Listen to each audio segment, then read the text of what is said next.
안녕하세요. 반갑습니다. 오늘 참 행복한 날입니다. 하나님께서 저와 여러분의 가정에 준비하신 하나님의 은혜와 평강이 넘쳐나기를 예수님의 이름으로 축복합니다. 마가복음 15장 16절 23절에 있는 말씀을 중심으로 언약의 성취는 우리의 아픔이다 라는 제목의 말씀을 나누고자 원합니다. 하나님께서 저와 여러분을 놀랍게 사랑하셨다는 사실은 알고 계실 것입니다. 하나님께서 우리를 사랑하셨다는 건 어디서부터 표현될까? 바로 그것은 창세기부터 시작해서 신약의 이르기까지 성경 전 과정 속에서 하나님은 우리를 사랑하십니다 라고 하는 러브레터를 하나의 역사의 현장 속에서 역사성을 기초로 해서 썼다라고 설명할 수가 있습니다. 그래서 하나님은 자신이 우리를 어떻게 사랑하셨는지를 바로 구약에 있는 그 당대 세대별로 하나님께서 그 시대의 여건에 맞춰서 이해시켜 왔다는 사실입니다. 그래서 우리는 이미 구약을 지나서 신약에서 예수 그리스도의 십자가에 죽으시고 살아나심으로 말미암아 이 시간에 이르렀기 때문에 오늘 복 있는 사람들입니다.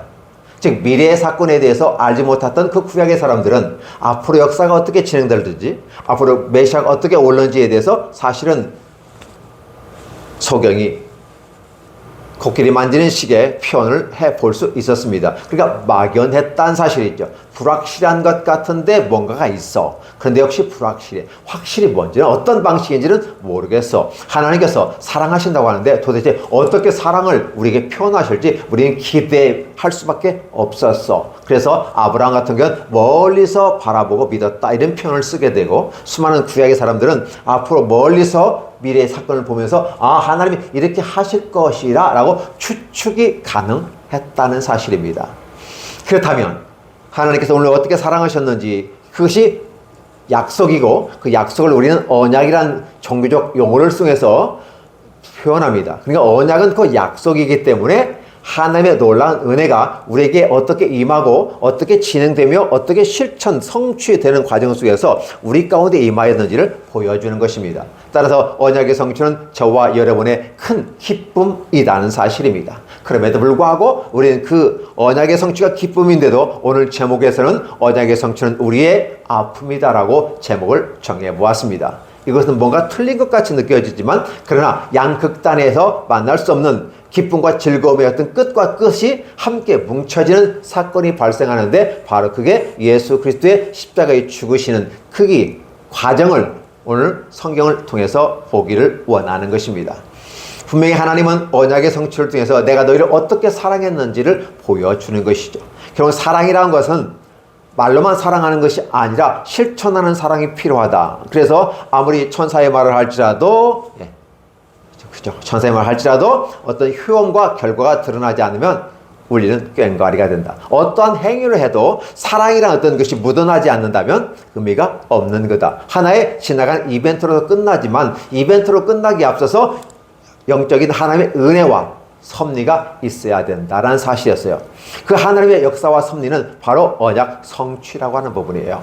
그래서 예수께서 어떻게 이 땅에 오셨고 십자가에 죽으시고 다시 부활해서 하나님 보좌 우편에 올라가셨다가 마지막 판에 재림함으로써 인류의 우주적 종말을 가져오게 되고 영원한 하나님의 나라로 우리를 초대해 나가는 원대한 하나님의 계획이 6,000년 정도의 그 이상의 그 역사의 흐름 속에서 하나님이 구상해 놓았던 것들이 드러나게 되기 때문에 그렇습니다.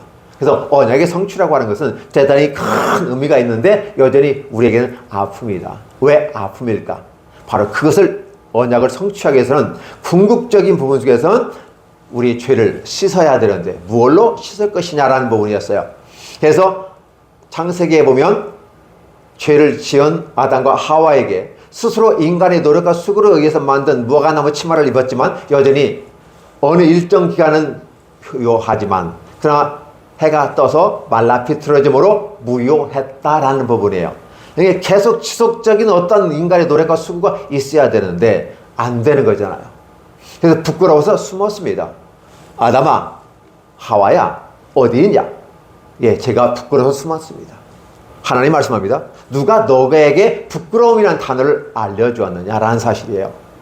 그래서 결국은 하나님께서 부끄러움을 가리는, 달리 말하면 죄를 사해주는 이 작업을 하는데 바로 그 당시에 아담과 하와에게 양을 잡아서 가죽옷을 지어 입히셨다라고 성경은 기록하고 있고, 우리는 이러한 전체적인 부분을 통해서 바로 그 가죽옷이 나오기까지 어린 양이 희생되어야 됐다는 사실이고, 거기에는 피가 흘려서 유효한 인간의 노력과 수고에 의해서, 그래서 1년마다 대제사장, 아론의 반차를 쫓는 대제사장이 온 인류를 위해서 1년에 한 번씩 제사 드렸을 때 하나님은 그들의 죄를 1년 단위씩 용서해 주셨다라는 것이에요. 그러나 그것이 1년 지나면 무효하기 때문에 다시 해야 된다는 이러한 복잡성이 있게 되는 것입니다. 그래서 온 인류가 끊임없이 죄를 지어 더 많은 죄를 지을 때마다 이런 수많은 양들이 희생해 가는 그 과정을 보면서 자연이 탄식하더라는 것이었어요. 자연 만물이 인간의 부패함, 심성과 그의 결과로 말미암아 오염되어지고 하나님은 말할 수 없는 이 자연의 탄식함을 들으시고 한 번에 해결하는 방법이 없을까를 생각하셨다. 이미라도 주님은 알고 계셨지만 왜 독생자 예수님을 십자가에 못 박혀 죽여야 대한 그런 계획, 원대한 계획, 우리는 그걸 언약의 핵심으로 바라보는 것입니다. 그래서 그 언약의 핵심이 이루어지는 것이 아픔이지만 그러나 인류를 위해서 과감한 결단을 시행하는 것이었습니다. 그래서 결국은 그 구원의 길을 우리에게 주시는 것입니다. 그래서 초창기의 창세기에서 가죽옷을 지어 입혔다는 이 원시복음이라고 어떤 일각의 사람들은 이야기하지만 이는 원시복음이 아니라 원복음이었다라는 것이었어요. 원시라는 개념을 갖고 들어가게 되면 처음에는 뭔가 부족했는데 시간이 지나면서 덧붙여서 살이 붙어가지고 하나의 어떤 완성품으로 지금 이제 이루어졌다. 이게 바로 복음이다. 이렇게 해석한다면 이것은 성경을 잘못 해석하는 것이기 때문에 원시복음이 아니라 원복음, 원래의 복음, 원래부터 있던 복음이다. 단지 이것을 오픈이 덜 되어졌다. 양의 가죽 사건으로, 옷을 지어 입힌 사건으로 단순하게 마무리되기 때문에 그렇습니다. 그러나 이 사건은 결국은 십자가에서 어린 양 대신, 양 대신 상징적인 타이폴로지라고 그래요. 모형론이에요. 이 양을 통해서 피를 흘리게 되어서 1년 동안 죄를 사해 주는 것처럼 바로 십자가에서 이제는 1년이 아니라 평생 동안 한 번 죄를 씻으면 다시 씻을 필요가 없는 죄 사함의 완벽한 희생 제물이 되신 분이 하나님의 아들 독생자가 오셔서 해결해 버렸고, 그래서 이제 아론의 반차를 쫓는 그 제사 제도가 사라져 버리고 멜기세덱의 반차를 쫓는 예수 그리스도의 그 계열에 들어가게 됐을 때 더 이상 제사 제도가 없어진다. 따라서 성전은 필요 없으니까 성전은 무너질 것이라고 예언하는 것입니다. 그래서 이 성전을 헐라 내가 3일 만에 다시 세우리라. 이 말은 단순히 보이는 성전을 헐라는 개념이 아니라 사실의 육체를 가리켜 하신 말씀이라고 한다면 또 그 말씀이 기록되어 있으니까 그렇다 보면 결국은 성전 제사가 폐쇄되고 이러한 제사되는 제사장의 제도가 사라지게 될 것이다.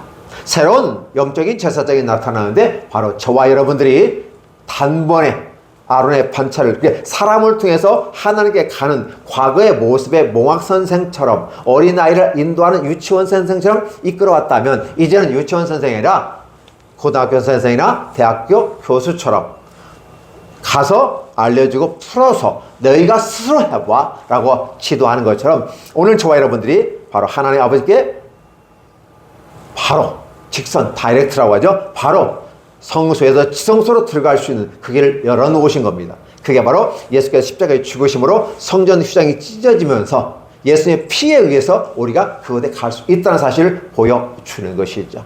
이 사건이 오늘 이 본문이에요. 이 십자가에 죽으시기 전의 장면들이에요. 그래서 언약 성취는 이것으로 말미암아 저와 여러분이 큰 행복과 기쁨과 즐거움을 얻을 수 있지만 주님의 그 고통의 십자가를 겪어야 되고 감내해야 되고 인내해야 돼. 아니 그걸 죽음에 이르는 아예 생물학적인 죽음이 완벽하게 끝난 육체의 몸으로 오셨던 예수님은 생명이 끝나고 다시 부활함으로 말미암아 완벽히 죽음과 산자의 그 기류에서 죽음과 산자의 그 기류에서 기준선이 되셨고 그 연연락사 구약과 신약의 역사의 중심이 되신 분이 예수님이 될 수밖에 없는 상태였다는 사실입니다. 이것이 오늘 저와 여러분들에게 알려드리는 거예요. 그럼에도 불구하고 여전히 우리에게 이미 지나간 과거의 사건에 대해서 우리는 알고 있지만 그러나 현장에 그 당시에 십자가를 지고 가야 되는 예수님의 모습은 상당히 곤혹스러웠다는 사실입니다. 얼마나 힘들었습니까? 예, 감람산 겟세마네 동산에서 수없이 기도했습니다. 이 수없이 기도했다는 건 3번 기도했다는 말이고, 3번 기도했다면 완전수로 의미를 해석한다면 그의 기도는 단순히 숫자상에서 1, 2, 3의 3번의 기도가 아니라 땀방울이 핏방울이 되는 기도를 했다라는 것이었습니다. 그 땀방울이 핏방울이 되는 기도, 그럼에도 불구하고 하나님은 침묵하셨다라는 부분이에요. 왜냐?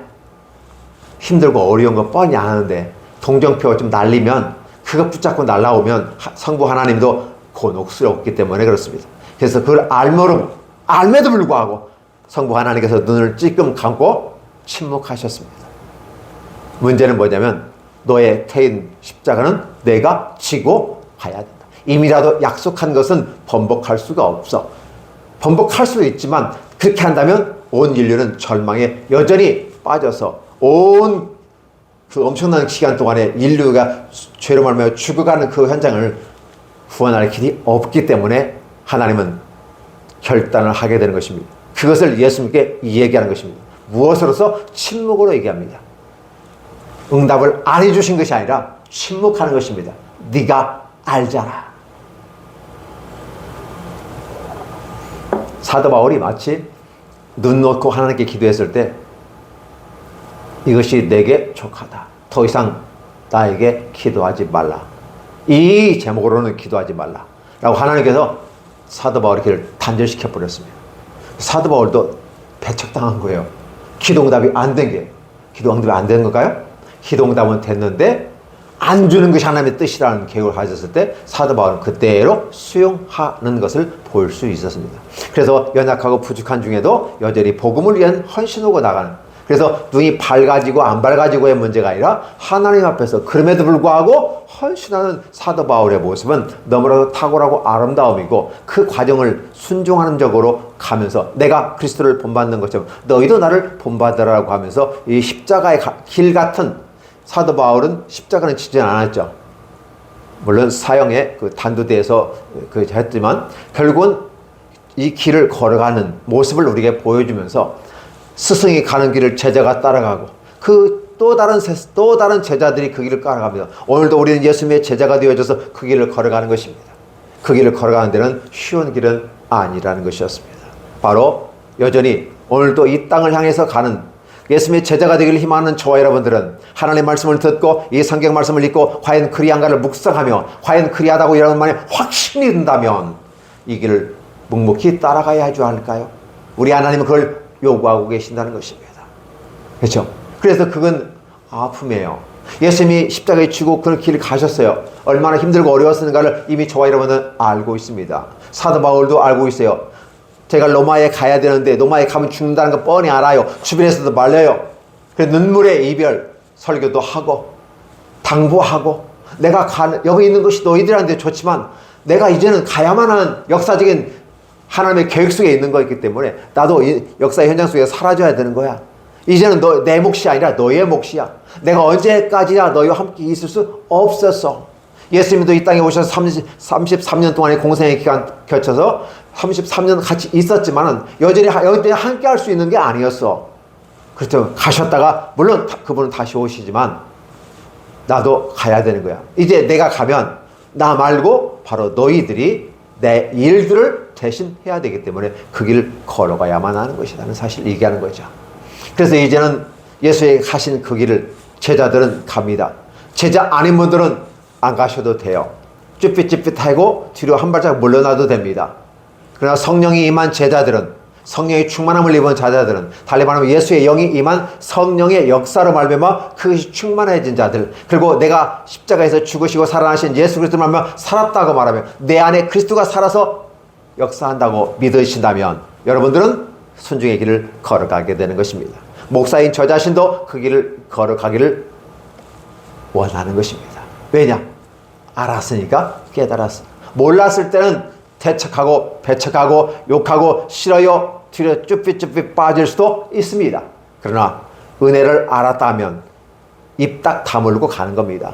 입 다문다는 것은 혀를 조심한다는 거거든요. 혀를 딱 다물고 생각으로 마음으로 믿는 걸 긍정적인 언어, 믿음의 언어를 사용하고 나아가는 것이고 부정적인 건 입을 딱 다물고 가는 겁니다. 분명히 다 알아요.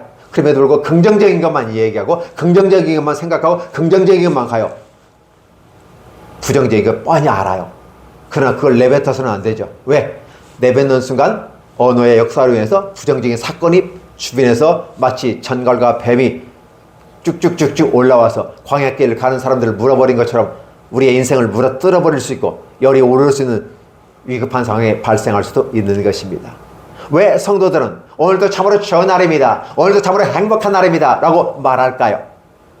바로 이 긍정적 언어, 믿음의 언어를 사용하게 되면 하나님이 그 좋은 날입니다, 오늘도 행복한 날입니다 라고 했을 때 그 역사로 하나님께서 저와 여러분에게 그대로 좋고 행복한 날로 만들어 주실 것입니다. 언어의 힘이라고 하는 것은 무궁무진합니다. 하나님의 언어로 이 세상을 창조하셨기 때문에 그 언어 속에는 결정적인 힘이 있어요. 근데 그 결정적인 힘이 하나님의 이름으로 말미암아 성령의 역사로 말미암아 말씀이 성취되는 과정이에요.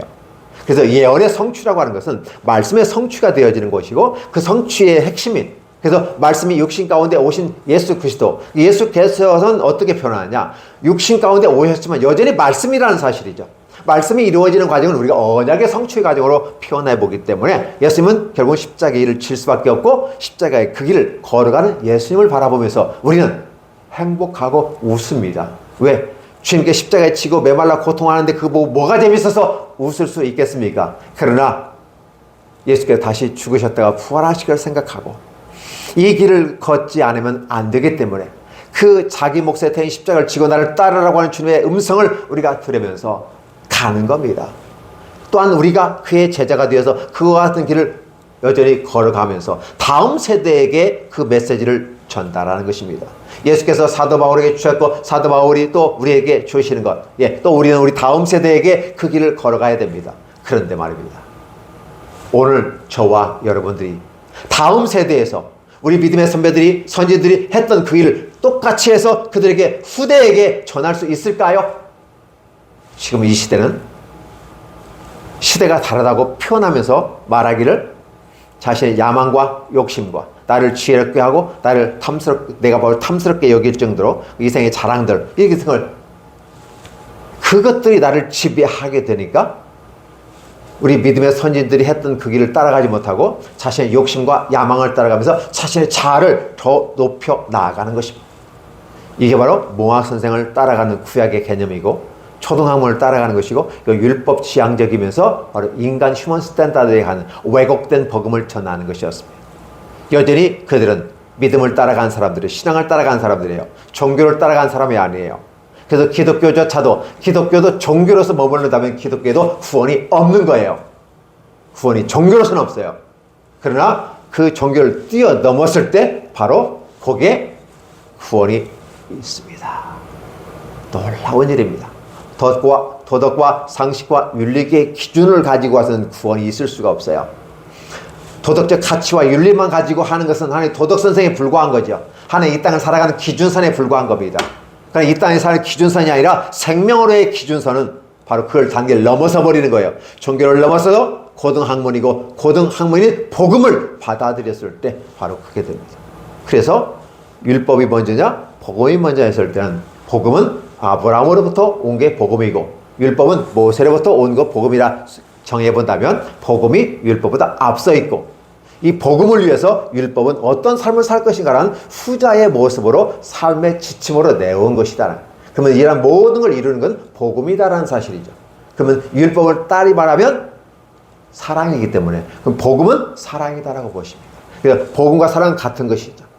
근데 십계명을 지침으로 말미암아 시행령을 행하고 전달체계로서의 기술적인 테크닉에 삶을 살아가는 테크닉으로서의 십계명을 우리에게 주었다는 사실이죠. 그래서 복음은 이런 걸 총괄한다는 걸 보여주고 있는 것이죠.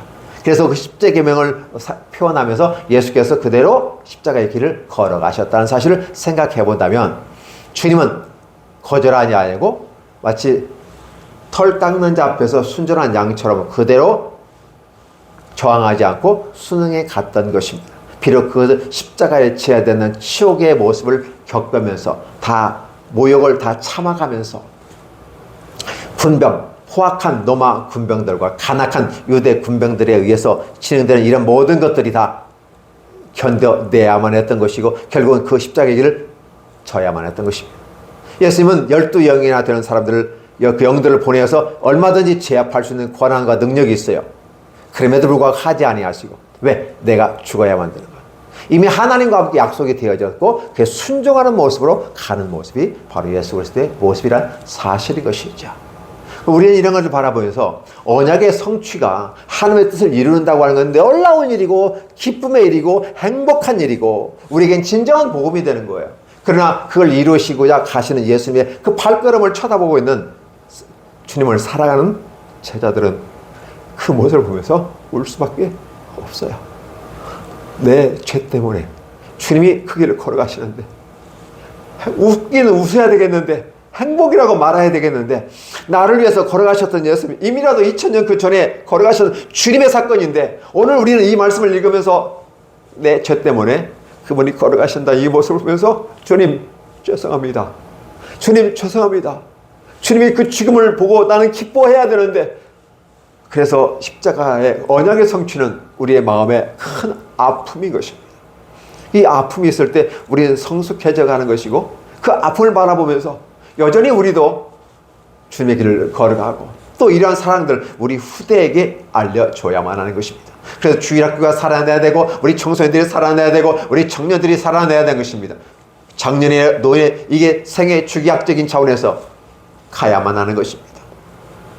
에릭슨의 8단계 사회심리학적인 차원에서 인간은 이런 단계로 발전해가면서 나아갔을 때 건강해지고 그렇지 못할 때는 부정적인 영향을 미친다고 두 가지 양 나이를 가지고 심리학적인 8단계를 말했던 것이 에릭슨의 단계입니다. 인생 생애사를 파악하는 것입니다. 학문적인 차원에서 사회복지적인 차원에서 심리학적에서 대단히 중요한 자료이고 연구의 결과인 것입니다. 그렇다면 이러한 것들을 우리 생애에 접목해보면서 우리는 어떤 삶을 살 것인가를 이야기하지만 그러나 더 중요한 것은 그 모든 것을 위해 바로 하나님께서 우리를 사랑하셨고 그 사랑하시는 바람에 언약을 이루기 위해서 십자가를 지셔야만 했다는 사실이죠. 지셔야만 했던 이 의무적인 사항이 너무나도 중하게 예수님을 눌렸고 힘들게 했던 것이 겟세마네 기도 동산에서 기도했습니다.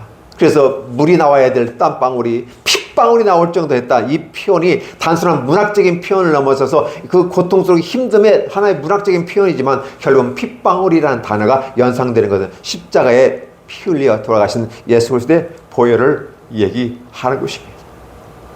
주님은 그 길을 걸어가셨어요. 근데 오늘 이 시대에 살아가는 목사인 저 자신부터 시작해서 한국 교회 현 시점을 바라보면 과연 그러한 것이 되고 있는가? 다음 세대가 기대가 되고 우리의 이런 희생과 헌신을 바라보며 다음 세대의 이 아름다운 복음의 역사가 그대로 종교라는 이름으로 묻히지 아니하고 신앙이라는 이름으로 온전히 전파되어야 되는데 그렇지 못한 세계 속에서 자신의 이익과 야망과 욕망을 따라가고 자신의 명예를 찾아가고 자신의 자리만을 차지하게 되고 자신의 왕국만을 가지고 나간다면 이단 사이비가 아닐지라도 이단 사이비는 이미라도 이단 사이비로 정해졌기 때문에 그 놔두고 그렇다면 그건 이미 끝난 거니까 놔두고요. 이 염소와 같은 주체 놔둬버리고요. 그건 주님의 몫이잖아요. 주님 오셔서 심판하실 몫이기 때문에 우리의 몫은 아니에요. 그렇다 보면 더 중요한 건 뭐냐면 양의 자리에 있던 우리들이 우리들만이라도 좀 제대로 서 있어야 이 세상이 소망이 되지 않을까요? 이단 사이비의 그런 행위에 대해서 지탄할 필요가 없어요. 그들은 그 길 그대로 갈 것입니다. 왜? 그 원인과 결과에 의해서 자동적으로 움직이게 됩니다. 그러나 오늘 양의 자리에 있던 정통이라고 말하고 있는 저와 여러분들은 이 성경 말씀을 읽고 그 길을 아무 불평과 불만 없이 순종하며 가는 예수님의 모습은 너무나도 아픔입니다. 그 길을 따라가기가 좀 힘든 건 사실이야. 주님의 일을 위해서 쓰임받기를 원하고 오늘도 다윗처럼 살 수 없을까? 오늘 바울처럼 살 수 없을까? 예수님처럼 살 수 없을까? 라고 믿음의 선진들을 바라보면서 그들의 삶을 추구하지만 여전히 그들의 삶은 넉넉지 않은 삶이었고 그 가정에서 눈물을 흘려가면서 두 손 바짝 들고 천부에 의지 없어서 손 들고 오면서 주님을 따라갔던 그 길입니다. 근데 그 길을 가자니 너무너무 힘들다니 어떻게 돼요? 여전히 우리 또 약간 틀어가지고 왜곡된 복음을 얘기하면서 이 정도만 하고도 마치 복음을 지킨 것처럼 복음을 이런 것처럼 그렇게 가면서 자기 최면에 걸어서 자기 위안을 삼아간다면 이것은 순전한 복음이 아닌 것이죠. 우리는 예수 그리스도 그 길을 걸어가는 참 제자로서 그 길을 동시에 또 걸어가야 됩니다. 예수님이 십자가 지고 하시는 그 길은 곧 우리의 길이고, 그러면 성숙하다고 하는 개념은 예수께서 걸어가신 그 길을 저와 여러분들이 사도 바울이 걸어간 것처럼 오늘도 우리는 걸어가야 되는데 걸어가기를 주저하냐. 아골골짝 빈들에도 복음 들고 가오리라. 그런데 아골골짝 빈들은 살짝 피해서 복음 들고 가오리다. 좋은 곳에 가서 복음을 전하고 좋은 곳에 가서 전함으로써 영광은 내가 받겠습니다라고 하는 그런 모습이 표출되는 것은 아닌가? 저 자신에게도 질문해 봅니다. 그래서 제가 부흥사에서 활동하게 되는데, 부흥사로서 말씀을 전해달라고 초청을 받으면 지옥 문 앞에라도 가서, 지옥까지는 들어갈 수 없으니까 지옥 문 앞에까지도 가서 복음을 전하게 될 것입니다. 설교를 하게 될 것입니다. 이런 마음으로, 빚진 마음을 좀 갚았으면 좋겠다는 생각을 가지고 가봅니다. 여러분들 함께 기도해 주시면서 이 땅에 필요한 많은 사람들, 많은 것도 있지만 그러나 많은 그 자체를 떠나서 그 많음이라고 하는 것은 나 자신 하나부터 시작되는 것이기 때문에 나 자신 하나부터 해서 말씀에 굳건히 서고 말씀을 이루려고 순전히 순종하며 가시는 예수 그리스도의 그 모습, 치욕스럽고 절망 속에서 침뱉고 때리고 욕하고 쇼하는 그들 모습, 역겹기 그지없지만 다 참고 견뎌가는 그 모습이 바로 그리스도인의 모습입니다. 기독교인이 아니라 그리스도인, 기독인의 모습인 것이죠. 이 모습이 세상 사람들이 바라고 기다리는 것입니다. 이런 모습을 바라봤을 때 교회가 희망이 있고, 교회를 향해서 교회가 제대로 살아줘서 주님이 더디 오시니까 너무너무 좋다라고 생각하는 것입니다. 주님이 더디 오신다는 개념은 앞으로 현재를 바라보면서 더 많이 구원받을 수 있는 가능성이 있겠다고 판단하시면 좀 더 늦게 오실 겁니다. 그러나 기독교인들을 바라보면서 싹수가 틀렸어, 이 안에서도 이미 싹수가 썩어나간다면 굳이 기다릴 필요가 있을까? 더 빨리 오게 됩니다. 하루가 천년같이, 천년이 하루같이 오시기만을 기다리는 우리의 모습과 함께 하나님 또한 동일하게 오시기를 원하지만, 오늘 우리들이 믿음을 가지고 신앙을 가지고 주님의 나라가 확장되면서 나간다면 하나님은 좀 더디 오실 겁니다. 왜? 우리의 아름다운 모습을 통해서 다른 사람들도, 그렇지, 바깥에 있는 외부 아웃사이더들도 다 들어와서 함께 예수님께로 돌아올 수 있는 가능성이 있다면 좀 더 기다려 봐야 하지 않을까요? 그래서 주님은 좀 더디 오실 수도 있습니다. 이것 가지고 따지지 마시기 바랍니다. 왜 늦게 오세요? 오시고 안 오시건 그분의 몫이고 그분의 주권하에 있기 때문에 그렇습니다. 문제는 뭐냐면 그분이 언제 오실지, 도적같이 새벽에 올지 저녁에 올지는 모르지만 오시긴 분명히 오신다는 거예요. 그렇다면 그때까지 우리는 어떻게 해야 될까? 내 몫에 대인 십자가를 지고 오늘도 주님이 걸어가시는 그 길 묵묵하게 힘들고 어려워도 가야 하지 않을까요? 주일학교가 힘들어서 옛날에 젊었을 땐 재밌었지만 이제 나이가 먹어서 힘들죠?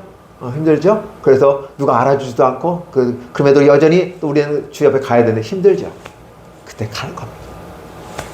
주님 가신 그 길을 오늘도 함께 가면서 죄 영광을 돌려드리기를 원합니다. 마지막까지 써주시는 순간까지 쓰임받다가 이 땅에서 불꽃처럼 타오르고 사라지면 좋겠습니다. 기도하겠습니다. 하나님 아버지 감사합니다. 고맙습니다. 무한한 사랑으로 함께해 주셔서, 그리고 그 사랑을 실현하기 위해서 묵묵히 십자가의 그 길을 걸어가시는 주님을 바라보면서, 오늘 이 본문을 바라보면서 죄송한 마음뿐입니다. 언약은 성취되어서 기분이 좋지만 주님의 고통과 아픔과 치욕스러움이 교차되는 양가 감정이 우리들의 마음속에 있기 때문에 이루 말할 수 없는 아픔과 고통이 있습니다. 어쨌든 고맙습니다. 감사합니다. 그러나 그 길을 우리가 또 걸어감에 있어서 주저하지 않게 하시고 잘 감당하게 하여 주시옵소서. 이 말씀을 듣는 우리 모든 성도들과 유튜브를 통해 듣는 많은 분들에게도 하나님의 은혜가 넘치도록 축복해 주시옵소서. 예수님 이름으로 기도합니다. 아멘.